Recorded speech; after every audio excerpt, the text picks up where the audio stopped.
Graça e paz, família, graça e paz, meu querido amigo e meu amado e valoroso irmão. Gratidão damos a Deus pela oportunidade de outra vez, de outro momento, recebermos a dádiva de Deus, da vida, e assim a gente está aqui disponível para buscar as nossas meditações, as nossas exortações, as nossas disciplinas, né? Ou seja, buscar entendimento e vivência na palavra do Senhor.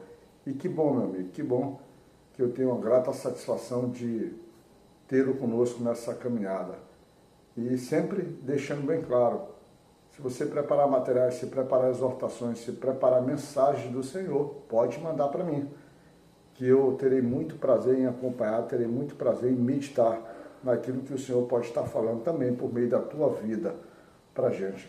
Hoje, dia 16 de outubro de 2024, inicio o meu devocional celebrando.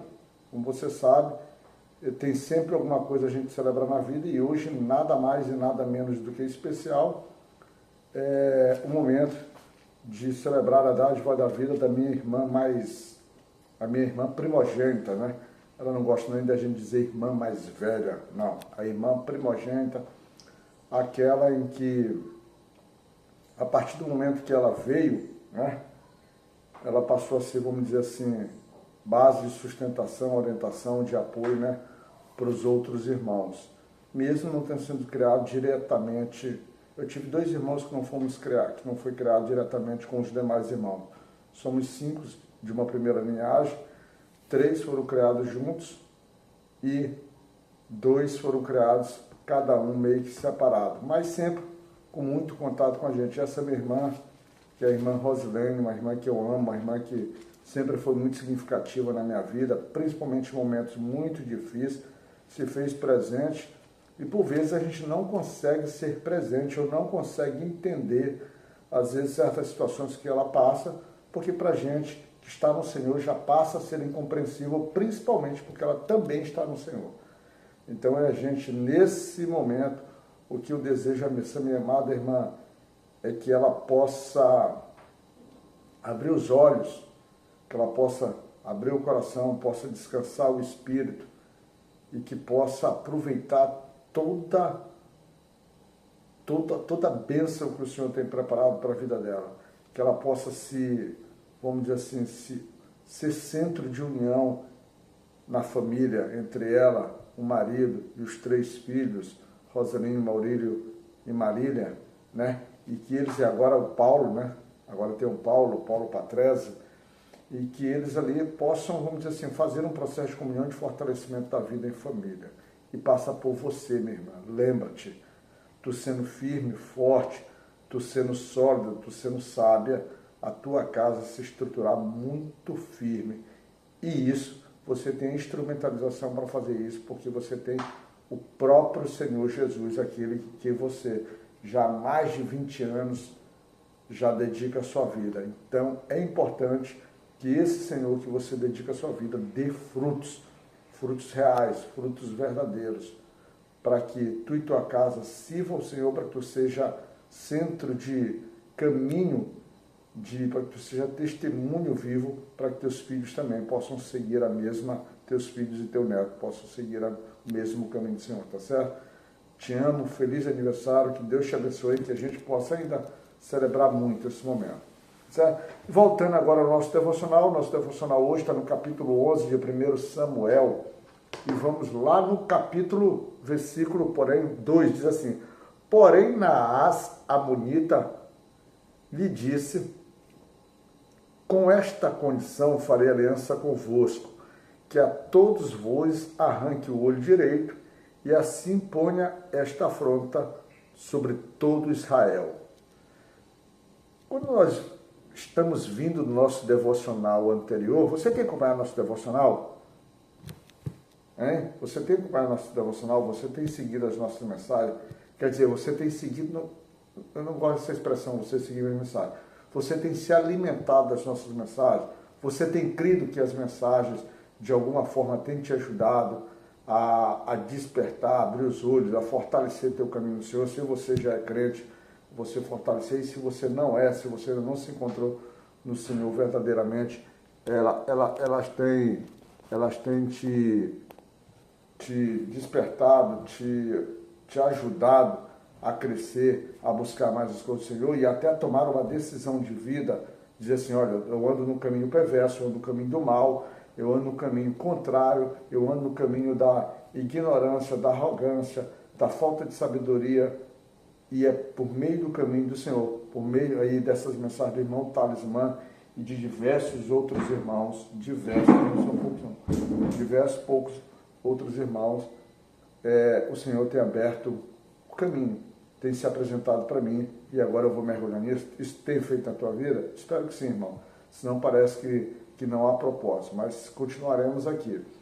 Então, se você tem acompanhado nossos devocionais de ontem, nós temos que Saul, né, foi apresentado, foi estabelecido ali inicialmente como rei, né, por Samuel, e o povo, né, gritou, viva o rei, viva o rei. Mas dentro desse povo, houve pessoas, quando a gente vai lá no versículo 27, né, diz assim, ó, que eles se levantaram e disseram assim, é este que há de nos livrar, ou seja, já se opuseram. De alguma forma a Bíblia aqui não estabelece, não diz nesse versículo especificamente qual foi o motivo, mas eles se opuseram, eles se levantaram, o coração deles se contristaram, a mágoa, a inveja, alguns sentimentos devem ter passado por ali, a ponto de renegar, talvez olhando por si. E olha que Saul tinha características físicas que dava a ele a imponência de um rei.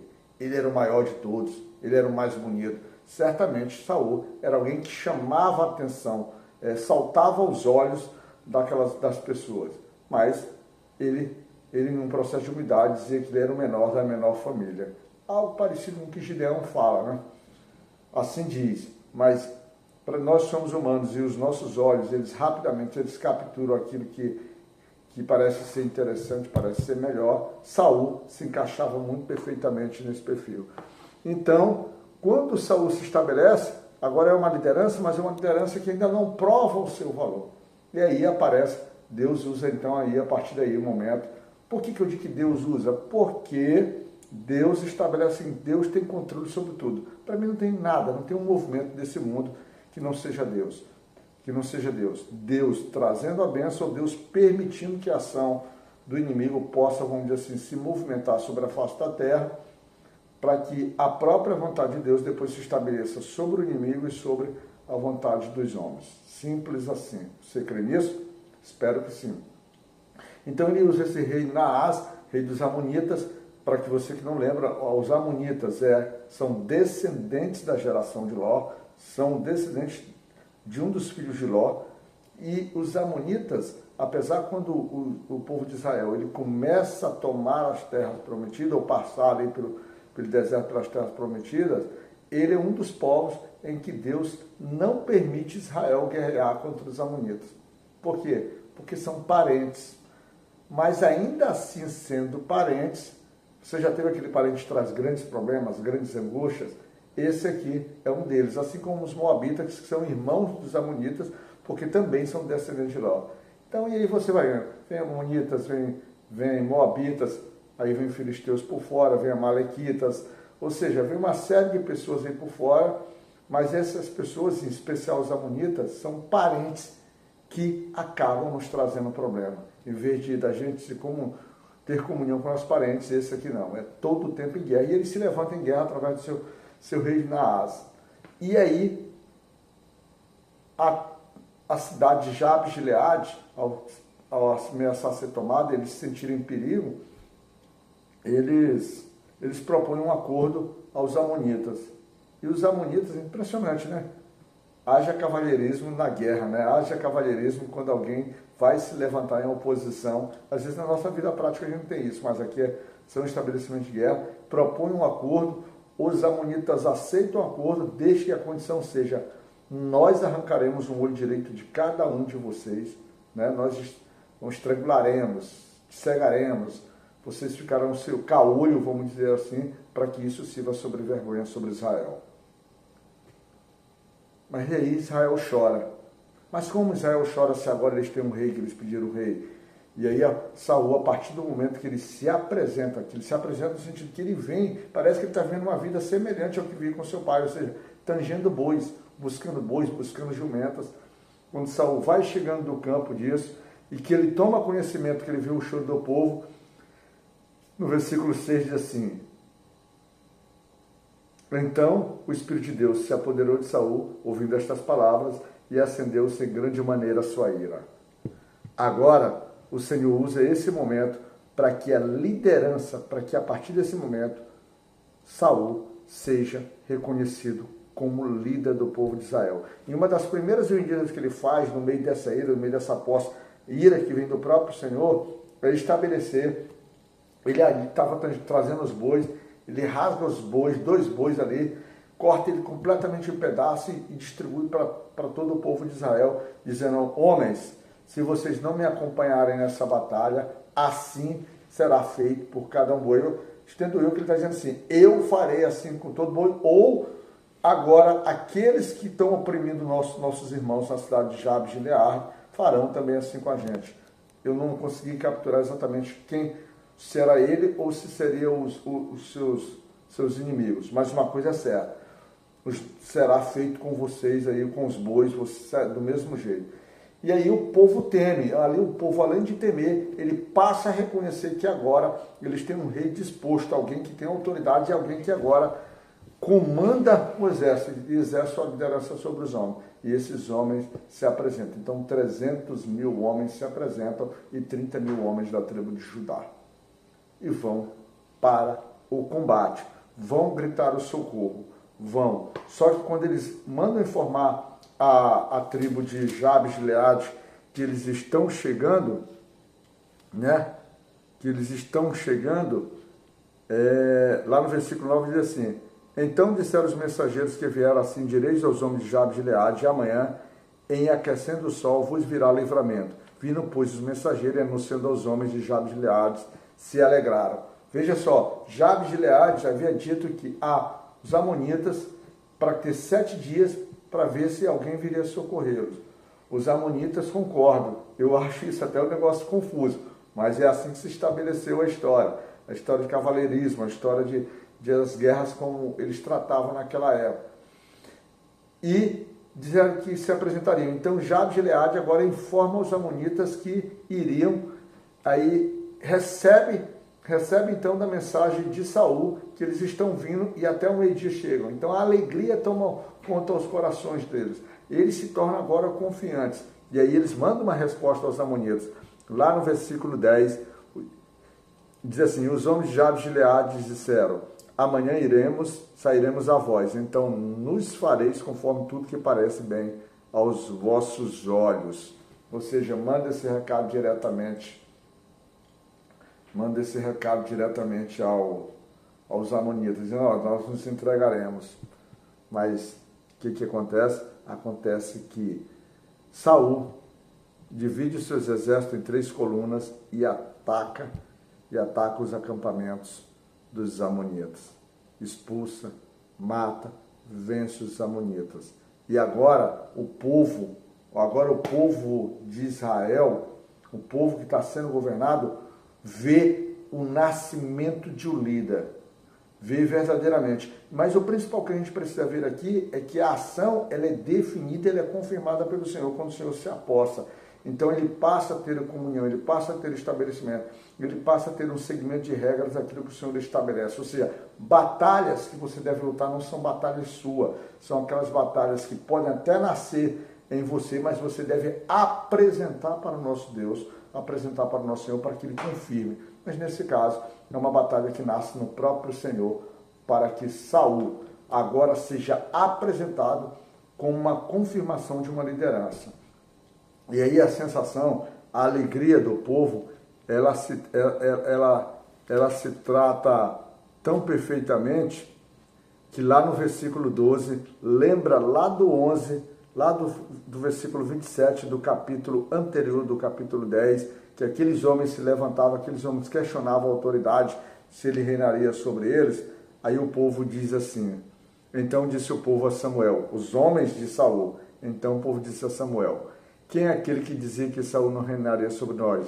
Dai cara àqueles homens e mataremos. Ou seja, o povo agora quer identificar quem são aquelas pessoas que estão no meio deles, que não andam conforme eles, vamos dizer assim, professam a mesma fé, que não estão na mesma sintonia, agora eles já querem, desde o início, limpar para que eles possam andar naquilo que nós chamamos de unidade de fé, unidade de propósito, o corpo único.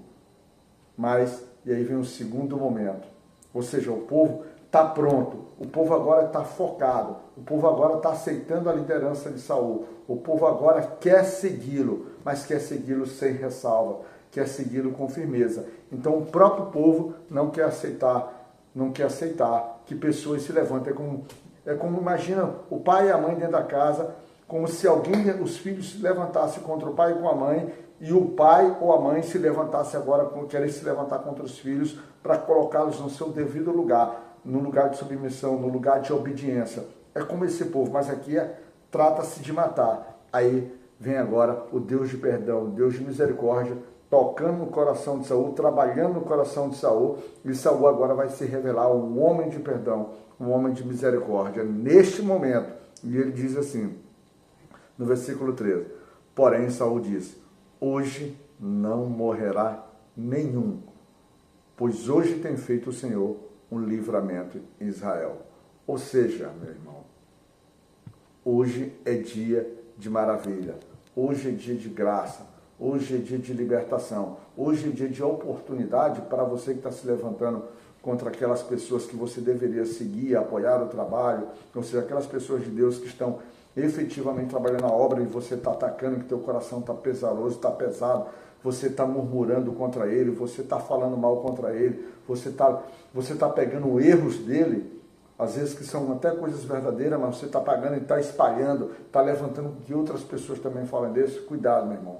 Hoje é dia de perdão, hoje é dia de graça, hoje é dia de libertação, e hoje é dia de, mais uma vez, Deus te dar a oportunidade de você mudar a tua caminhada, pedir perdão ao teu irmão e principalmente fortalecer em comunhão com ele. E aí, a partir daí, vocês viverem uma comunidade forte para servir ao Senhor. Hoje, mais uma vez, é dia para isso. Mas lembrai-vos, meu irmão, isso não será para sempre. Haverá um momento que você será julgado teus atos, será julgado pelo Senhor e a justiça do Senhor virá contra você. Principalmente se você se coloca como joio dentro da obra do Senhor contra os teus irmãos.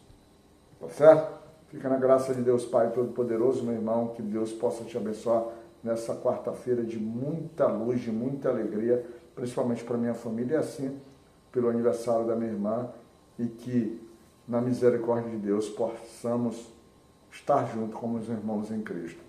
Deus te cuide.